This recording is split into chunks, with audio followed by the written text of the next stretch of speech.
টাকার সরাসরি আপনারা এগুলো দেখেন না। হ্যাঁ, আমরা একটু আপনার সাথে কথা বলতে চাই, যেহেতু আপনি সাবেক চেয়ারম্যান, বর্তমানেও মেয়াদে আছেন।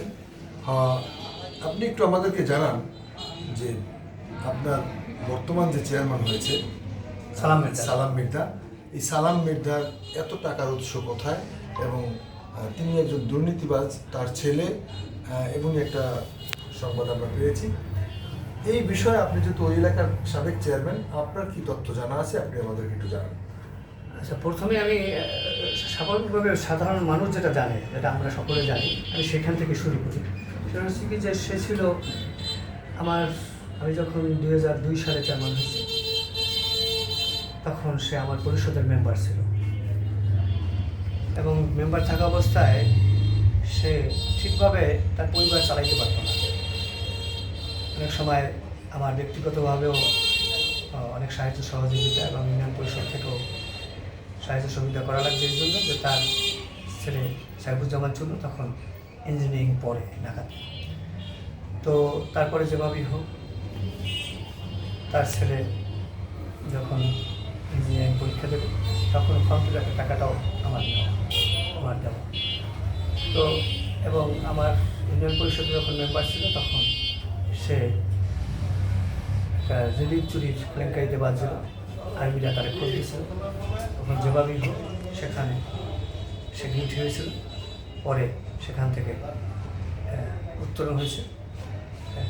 অনেক যেভাবেই হোক উত্তরণের পরে তারপর হঠাৎ করে পরের বছরের নির্বাচনী শুনি যে এর ভিতরে তার ছেলে পাশ করার পর কনকর্ড কোম্পানি, এই কোম্পানিতে তার চাকরি হয়েছে ইঞ্জিনিয়ার হিসেবে।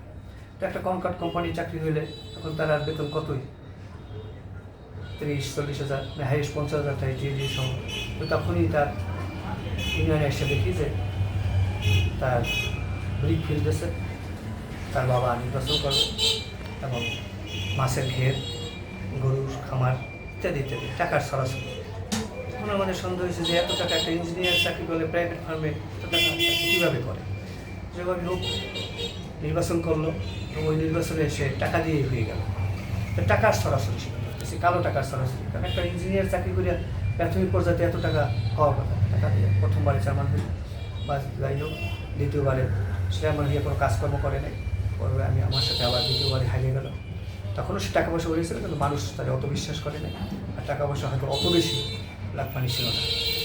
এবছরে দেখলাম নির্বাচনে পূর্ব মুহূর্তেই প্রায় 6 মাস আগে সে নামছে, মানুষের বাড়িতে বাড়িতে তার এর মধ্যে ইট খোলা, কিন্তু এর ভিতরেই 5 বছরের ব্যবধানে তার ইট খোলা হয়ে গেল 3টা, এবং সে বিভিন্ন মানুষের বাড়িতে প্রায় 2 লক্ষ ইট সরবরাহ করলো বিভিন্ন বাড়ির দরজায়, কারোর বাড়িতে 2,000, 5,000 করে, এবং এসে সে কালো টাকার সরাসরিতে আমার নেতাকর্মীদেরকে সে টাকা দিয়ে কিনে নিয়ে নিতেছে, বিভিন্ন ভোটারদেরকে সে বিভিন্নভাবে কালো টাকার সরাসরিতে ভোট কিনে, এমনকি প্রশাসনের লোকও যারা যায় তাদেরকে তাদের ছত্রছায়া টাকা বিলি করছে। আমি বিভিন্ন সময় বিভিন্ন নির্বাচন কমিশনে অভিযোগ জানাইছি, প্রশাসনের কাছে অভিযোগ করেছি। এদেশে অভিযোগ কি তো আপনারা সবাই জানেন। অভিযোগ দিলে আর যার বিরুদ্ধে অভিযোগ দেয়, হ্যাঁ আরও মোটা অঙ্কের টাকা দিয়ে সব পানি করে ফেলায়।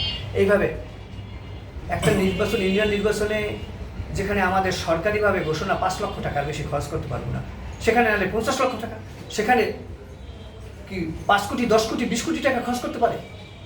এগুলো আমরা জানাইছি, কিন্তু ডিসি ব্যবহারের রুমে যে কালো টাকার সরাসরি, কিন্তু এগুলো কোনো ব্যবস্থা নাই। আসলে এদেশে এরকম ব্ল্যাক মানি হোয়াইট করার জন্য অনেকেই এরকম ইঞ্জিনিয়ার চাকরিটা, বিশেষ করে তার ছেলে শুনছি